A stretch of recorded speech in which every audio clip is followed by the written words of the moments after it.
You already had the divorce papers ready? How's that? I scared you, didn't I? Because I'm ready for this at any time. So you better cool down and reflect on what you just said. With that, my husband Lance got up and went into his room. My name is Alice, a 28-year-old office worker. I married Lance a year ago after meeting him on a blind date. He pursued me, and after a year and a half of dating, we decided to tie the knot. In hindsight, it may have been too soon, but I had always vaguely envisioned getting married and starting a family by the time I was 30, so I accepted his proposal. But I quickly realized that I should have been more cautious about such life-changing decisions. The first red flag came when Lance abruptly announced he was changing jobs right after we got married. "I'm changing jobs," he said, completely out of the blue. "Why so suddenly?" I asked, trying to understand his reasoning. "Because I can't show my full potential there," he replied confidently. I was taken aback, wondering what he meant. He informed me that he had already submitted his resignation and would be leaving his job at the end of the month. Although he was able to secure a new position, the salary was significantly lower than what he had been earning before. At the time, I thought it would be okay since I was also working, but then came the next surprise. Lance started pressuring me to quit my job. If Lance's new salary had been sufficient to cover our living expenses, I might have considered it, but with his recent job change and reduced income, quitting my job would have left us in a precarious financial situation. Despite Lance's assurances that his salary would soon increase, there was no clear timeline for when that would happen. Without my income, we wouldn't be able to save any money, and we'd struggle to cover basic expenses like rent and car maintenance. So I told Lance, "I won't quit my job until your salary goes up." Lance seemed to agree, but he kept asking me to quit, bringing it up repeatedly. Each time, I gave him the same response. A year into our marriage, his salary still hadn't increased, yet he continued to ask, "When are you going to quit?" I was tempted to sarcastically say, "Now," but I couldn't, not yet. If he wanted me to quit so badly, he needed to focus on earning more. Instead, he should concentrate on his work rather than persistently pressuring me.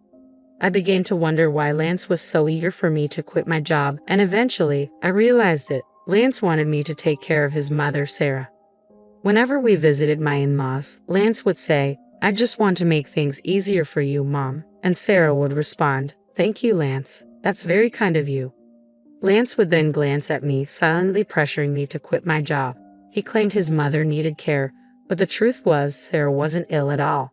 She was healthy, active, and financially independent, earning enough from her part-time job to enjoy her hobbies and social life. She didn't need my help at all. If I were Sarah, I'd be insulted by the notion that I needed to be taken care of when I was perfectly capable of taking care of myself. But Lance still insists that I should take care of his mother, Sarah. "Oh, if only one of us were home during the day, we could check on Mom every day," Lance blurts out, clearly expecting me to be that person. It's tiresome to keep hearing this, but I finally ask, "Sarah is in perfect health. What exactly do you want me to do?" "There's plenty you could do," Lance responds, almost as if it's obvious. "You could help with the housework, run errands for her. There's always something that needs doing." But Sarah has a part-time job and spends a lot of time socializing with her friends. She's not even home most of the day, I point out. "Even if Mom's not home, you could still do the housework, couldn't you?" he counters. What? Is he serious? "So, you want me to be her housekeeper?" It's becoming increasingly clear that Lance just wants to look good in front of his parents, to appear like the dutiful son. If he cares so much about taking care of them, he should be the one doing the housework. I have no patience for Lance's superficial pride. Naturally, I didn't quit my job, and I certainly didn't start visiting my in-laws daily. I only went over during holidays like New Year's. Thinking back, Lance has always been like this when we visit his parents. He would order me around, telling me to clean up, help Mom, or see if there's anything we need from the store. But I never took the initiative to do these things. When I'd push back, saying, "Don't you know this area better than I do? You should go to the store," he would always reply, "It doesn't count if I do it." What does that even mean? I'm starting to realize that it's not about caring for his parents at all. Lance just wants to boss me around to make himself feel good by appearing like the ideal son. Is he really more concerned with looking good than with actually caring about me? That's how I'm beginning to see him. when I boldly asked him, "Why don't you try helping out or quit your job to take care of your own mother?" Lance looked visibly uncomfortable, his face twisting in disgust. "That's not something I'm supposed to do," he retorted. "I'm giving you these instructions so that my mom will see you as a considerate and useful wife. You should appreciate how kind I am to you." So, in other words, he wants to dump all the inconvenient responsibilities on me while pretending he's doing something extraordinary. Well, I'm not your servant, your slave, or anything else. I certainly don't deserve to be belittled or treated like this in front of my in-laws. If Lance keeps making these unreasonable demands, I won't stay silent. I'll push back. But Lance remained the same, never changing his stance. He kept asking, "When are you going to quit your job?" And every time we visited his parents, he would order me around just like before. I had reached the end of my patience, so I decided it was time to have a serious conversation with my husband. "What do you mean, talk?" he asked, clearly annoyed. "I think we need to talk about our future," I replied. "Huh? What are you even trying to say?" he scoffed. "I'm honestly fed up, Lance. I'm fed up with you constantly asking me when I'm going to quit my job and pressuring me to take care of your mother."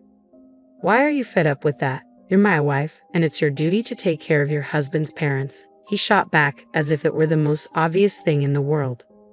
"Don't you think that's a huge burden on me? Isn't it your responsibility as her biological child to help with the housework and care for your own parents?" I asked, trying to make him see reason.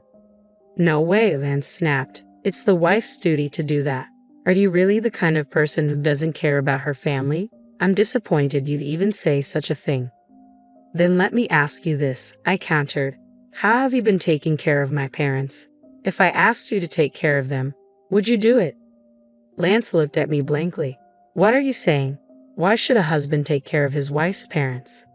"So that means you haven't been and won't take care of my parents?" I asked, feeling my frustration growing. "The husband's parents and the wife's parents are completely different," he replied, as if that explained everything. "What difference does it make?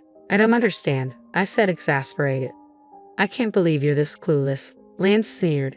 "It's like I'm talking to my old boss or something." "What are you trying to say?" I pressed. "I'm saying the husband's parents should always come first. The wife's parents should be your responsibility," he declared, as if it were the most natural thing in the world. "What they?" So, in Lance's mind, the only family that matters is the one he's biologically related to. "I'm so disgusted by you," I snapped. "I'm not going to your parents' house anymore."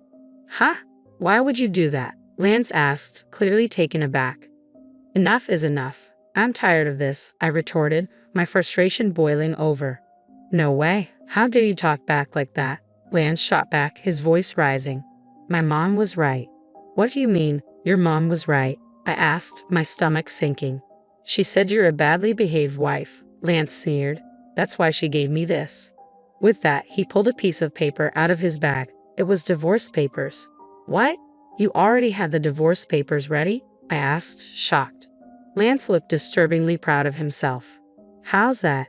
I scared you, didn't I? I'm ready for this at any time," he said smugly. "So you better cool down and reflect on what you just said." With that, Lance got up and went into his room, leaving me standing there in disbelief. No way.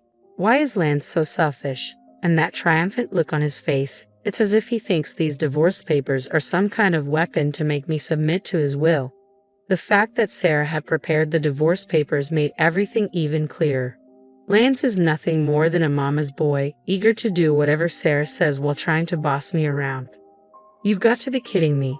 There's no way I'm letting Lance control me like this. Does he not realize that by pulling a stunt like this, he's already ended our marriage? His complete lack of common sense only makes me more determined. Lance had already filled out the divorce papers and handed them to me with the witness section signed by Sarah and his friends. It was obvious he was just waiting for me to fall in line. But instead, the next day, after Lance left for work, I filled out the rest of the divorce papers and submitted them to the city office. Just to be safe, I'd also filed a notice of non-acceptance of the marriage certificate, ensuring that there would be no way to reverse this decision. I called my parents to explain the situation because I knew Lance, who had given me the divorce papers as a threat, might try to file the marriage certificate on his own if he found out I had already submitted the divorce papers. My parents were shocked that I had gone through with the divorce so quickly, but were even more outraged by Lance's behavior. They immediately offered to help me move my belongings. I took a paid leave and had my parents come over while Lance was at work. Together, we moved everything out to my parents' house. I decided to stay with them for a while, and for the first time in a long time, I felt a sense of comfort and peace. Looking back, Lance never did any housework. I was the one cooking dinner after a full day at work, cleaning, and doing laundry on my days off. On top of all that, he expected me to take care of his parents, which was simply unreasonable. That night, my phone rang. It was Lance, who must have just returned home. "Hello?" "Hey, where are you right now?" Lance demanded. "I'm at my parents' house," I replied calmly. "What? Why the hell would you go back to your parents' house without my permission? And where's all your stuff? Don't tell me you're staying there overnight." He sounded panicked. I almost laughed. How could he not realize I had taken most of my belongings with me? The fact that he thought I was just staying overnight spoke volumes about his selfishness. I moved out, I stated firmly. "I'm not coming back." "Huh? What the hell are you talking about? Come back here and make me some food," Lance demanded, his voice rising in frustration. "You can prepare it yourself," I said, and without waiting for a response, I hung up the phone. I knew I couldn't have a rational conversation with Lance about the divorce if he was going to be like this, so I decided to block his number and wait for him to come to me. A week later, Lance finally lost his patience and showed up at my parents' house. But he didn't come alone. He brought his parents with him. All three of them looked grim as they entered the living room. We sat facing each other, 3 against 3. "How could you do this?" Lance started, his voice laced with indignation. "I can't believe you would leave for such a long time without my permission." "That's because you were treating me like your personal housekeeper," I replied calmly. "All I asked was for you to take care of my family." Lance shot back as his parents, especially Sarah, leered at me. "Don't twist things to suit your convenience," I countered. "You've been forcing me to handle everything you don't want to deal with." "I've told you over and over, that's not what I meant," Lance insisted, but his words rang hollow. Sarah jumped in, her voice sharp. "What kind of wife are you? Lance has done so much for you." My father, who had been sitting quietly, began to tremble with anger. Sensing that he might lose his temper, I spoke up before things could escalate. "Lance told me to quit my job and take care of Sarah. He said it was my duty as his wife," I explained. "But when it comes to my family, he pushes all the responsibility onto me alone. In the end, Lance just wants me to obey him, take care of his parents, and let him take credit for it. He even told me that his parents were more important than mine, and that they should always be the priority."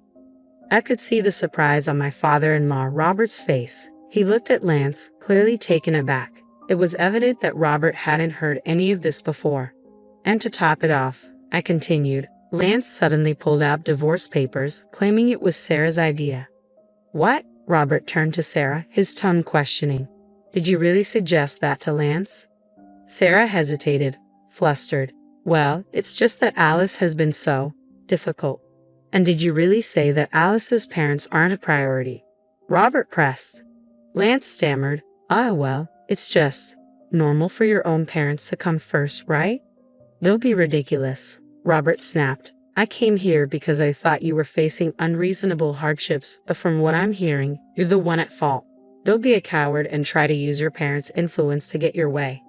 Lance shrank under his father's rebuke. Robert had said everything I had wanted to say to Lance and more.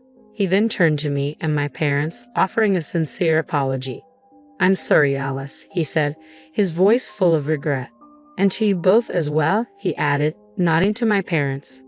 "I am truly sorry for the trouble my foolish son has caused you," Robert said, his voice heavy with regret. "I will give him a strict lecture." "Robert, you're not at fault here," I replied gently. "Please don't blame yourself, and thank you for your kind words." I took a deep breath. "But there's one more thing I need to say." Lance, sensing something serious, asked, "What do you mean?" "The divorce papers you gave me," I began.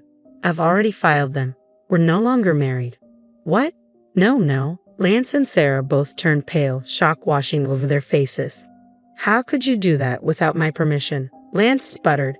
"You told me I could file them whenever I wanted," I reminded him, my voice steady. You even had Sarah sign the witness section for you. Lance stammered, but that was just to scare you. Robert's face darkened with anger as he turned to his son. So you use it to threaten her? I spoke up, echoing Robert's frustration. Exactly. He thought he could intimidate me. How could you be so foolish? Robert snapped, his patience finally snapping. He struck Lance on the cheek, causing Sarah to gasp in shock. I'm sorry you had to witness that, Robert said, turning back to me, his voice filled with remorse. You were right to divorce this idiot.